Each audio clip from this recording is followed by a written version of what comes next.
हिंदू भाई ने शिहाब भाई के बारे में ऐसा क्या कहा कि सब हैरान रह गए और कौन सी हकीकत बयान की और शिहाब भाई की तारीफ में उन्होंने ऐसा क्या कह दिया कि नफरत फैलाने वालों के भी पसीने छूट गए और परेशान हो गए।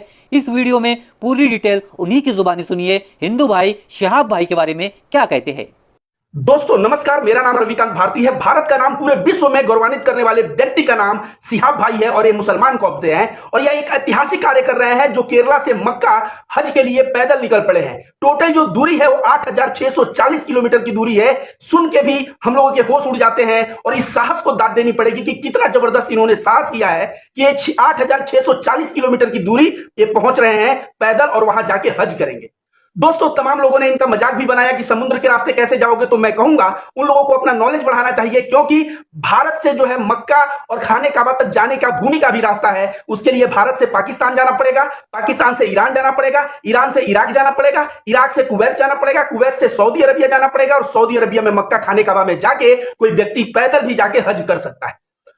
इनका यात्रा का यही जो है जर्नी का रूट है। यह केरला से निकले हैं, गुजरात होते हुए राजस्थान होते हुए पाकिस्तान जाएंगे, पाकिस्तान से फिर ईरान, थोड़ा सा इराक टच करते हुए कुवैत और सऊदी अरबिया होते हुए मक्का खाने काबा पहुंचेंगे।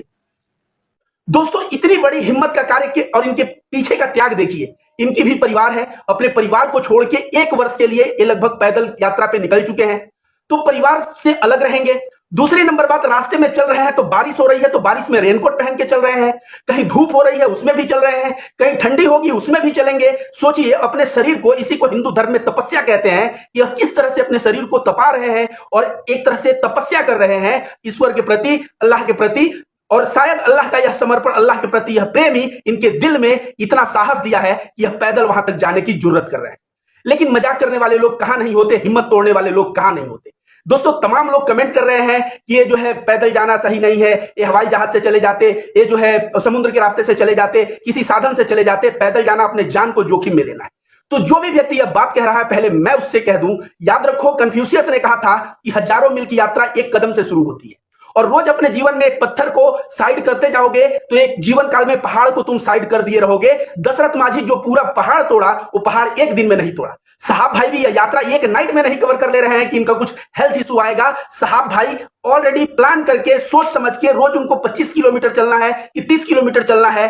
जो मनुष्य का हेल्थ जितना सपोर्ट करता है उतना वह चल रहे हैं और उनको कुछ नहीं होने वाला। क्यों? एक तो जो चल रहे हैं वो शरीर की क्षमता से बहुत ज्यादा नहीं है और दूसरा उनके ऊपर ईश्वर की कृपा है, अल्लाह की कृपा है। और जिसके ऊपर अल्लाह का हाथ हो, अल्लाह का कृपा हो, उसको अपने मंजिल से कौन रोक सकता है।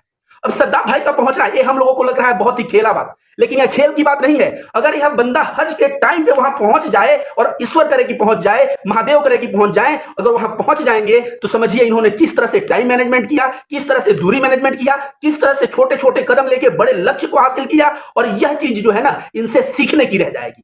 वैसे इनके यात्रा में हिंदू और मुसलमान दोनों भारी मात्रा में आ रहे हैं और इनका स्वागत कर रहे हैं।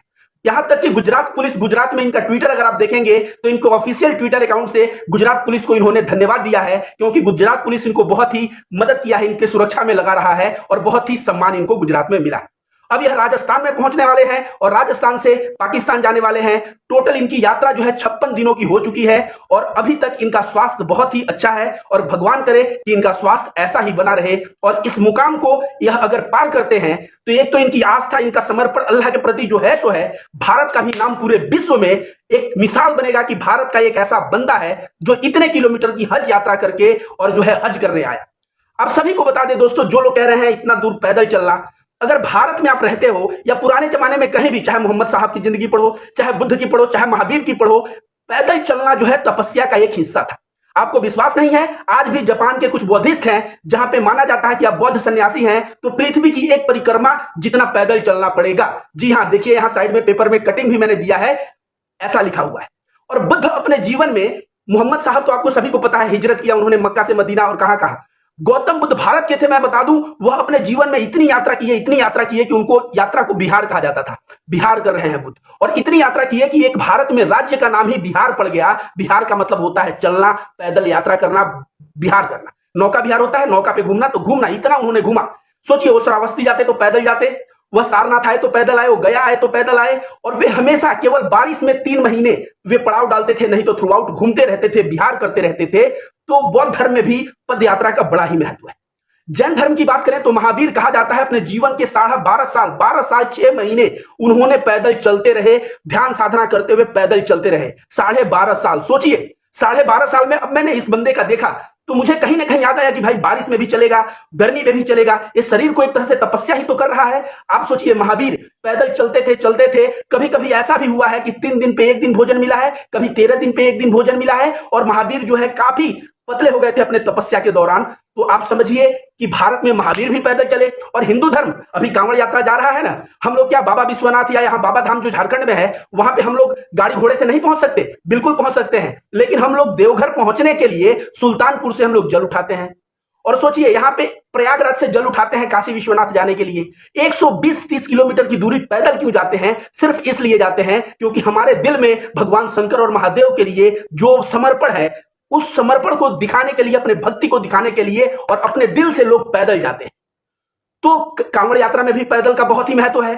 और बता दूं दोस्तों, हिंदू धर्म के एक बहुत बड़े सन्यासी जिनका नाम स्वामी नारायण है, अक्षरधाम दिल्ली टेंपल में जाएंगे तो स्वामी नारायण के बारे में जरूर आप जानते होंगे। उन्होंने कहा जाता है कि लगभग 9 साल 11 महीने पैदल चले थे। 9 साल 11 महीने, सोचिए कितना बड़ा दूरी होता है कि 9 साल 11 महीने दूरी इन्होंने पैदल चला था। और अंत में गुजरात पहुंचे और सारा तीर्थ घूमते हुए गुजरात में इन्होंने वहां पे जो है अस्थायी निवास बनाया। और फिर उनके बारे में आगे कहानी जान। तो दोस्तों, हर एक धर्म में पैदल चलने को एक तपस्या माना जाता है। और इसीलिए जो है, जो हज के लिए यह बंदा सिहाब भाई जा रहा है, इसके लिए हर एक हिंदू, हर एक बौद्ध, हर एक जैन और हर एक मुसलमान को दिल से दुआ देनी चाहिए कि इस बंदे का हज कबूल हो, ये हज पे पहुंच जाएं, टाइम से हज पे पहुंच जाएं और इनका स्वास्थ्य भी सही रहे, ऐसी हमें कामना करनी चाहिए। और इनकी यात्रा पूरे हिंदुस्तान में हिंदू मुस्लिम एकता का एक मिसाल बना है। इनको हिंदू और मुस्लिम दोनों तरफ से सपोर्ट मिल रहा है और इनके यात्रा में भारत का तिरंगा भी देखने को मिल रहा है दोस्तों। और इनको नेकियां कितनी मिलेगी ऐसा समझिए, सहाबा इकराम, ऐसा कहा जाता है कि हज के लिए जब कदम बढ़ाते थे तो छोटे छोटे कदम बढ़ाते थे, क्योंकि ऐसा माना जाता था कि जितना कदम आप बढ़ाएंगे हज के लिए उतनी नेकियां मिलेंगी। तो इस भाई को सोचिए 8640 किलोमीटर पैदल जा रहा है, इनकी नेकियों की जरा आप कल्पना करिए। और हम लोग कांवड़ जब ये होता है तो हम लोग भी तो कांवड़ियों का पैर धोते हैं गर्म पानी से, सेवा करते हैं। उस सेवा करने से क्या होता है? नेकियां हमें भी मिलती हैं। तो हिंदू धर्म में भी ये मान्यता है, साथ साथ इस्लाम में भी ये मान्यता है। तो ये जा रहे हैं दोस्तों, जहां भी आपको ये मिले इनकी मदद करें, इनका समर्थन करें और इनकी जो है हौसला अफजाई करें, क्योंकि ऐसा पुरुष, एक युग में एक पुरुष पैदा होते हैं।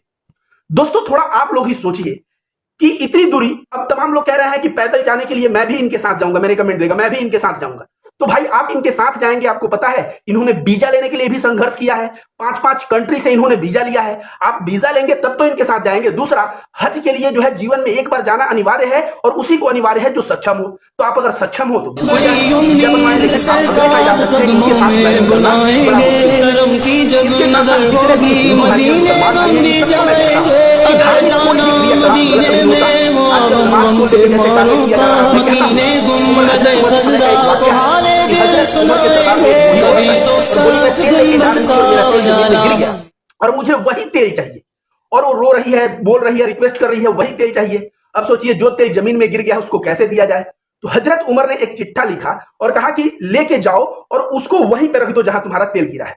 उसको वहीं पे रख दी वो बूढ़ी औरत जहां पे तेल गिरा हुआ था। और कहा जाता है थोड़ी देर में तेल ऊपर आ गया और बूढ़ी औरत को तेल अपना मिल गया। तो उस चिट्ठे में क्या लिखा था पता है? उस चिट्ठे में लिखा था कि इस जमीन के अंदर मैं एक ऐसे आदमी को गाड़ दूंगा जो नमाज नहीं पढ़ता। मतलब समझिए, नमाज पढ़ने से व्यक्ति जो है रहमत वाला, रहम दिल वाला, बढ़िया अच्छा व्यक्ति होता है। तो हर एक प्रोसेस हम लोग ध्यान करते हैं, वो भी दिल में रहम देता है। तो हर एक प्रोसेस जो है रहम के लिए है, करुणा के लिए है, प्रेम के लिए है। धर्म कोई भी हो, क्या फर्क पड़ता है? हम हिंदू हैं, कोई मुसलमान है, कोई सिख है, कोई ईसाई है। अगर भूखे को रोटी कोई खिला रहा है तो मतलब सेवा से होनी चाहिए, मतलब प्रेम से होनी चाहिए। और सारा का सारा धर्म जो है यही सिखाता है। तो एक दूसरे के धर्मों को मजाक उड़ाने के बजाय हम लोग सम्मान दिखाएं। और जो जा रहे हैं भाई केरला से मक्का तक, मैं देख रहा हूं इनको हिंदू मुस्लिम, यहां तक कि गुजरात पुलिस का भी समर्थन मिला, जिस तरह से ये धन्यवाद दे रहे हैं। मतलब कहीं ना कहीं पूरे विश्व में हिंदू मुस्लिम एकता का जो संदेश एक मुस्लिम भाई जिसका नाम सिहाब है उसके वजह से फैल रहा है। इसके लिए मैं सिहाब भाई को भी धन्यवाद देता हूं और मैं ईश्वर से कामना करता हूं, महादेव से कामना करता हूं कि आपकी हज यात्रा जो है समय से आप पहुंचे और आप अपना हज यात्रा कंप्लीट करें। धन्यवाद।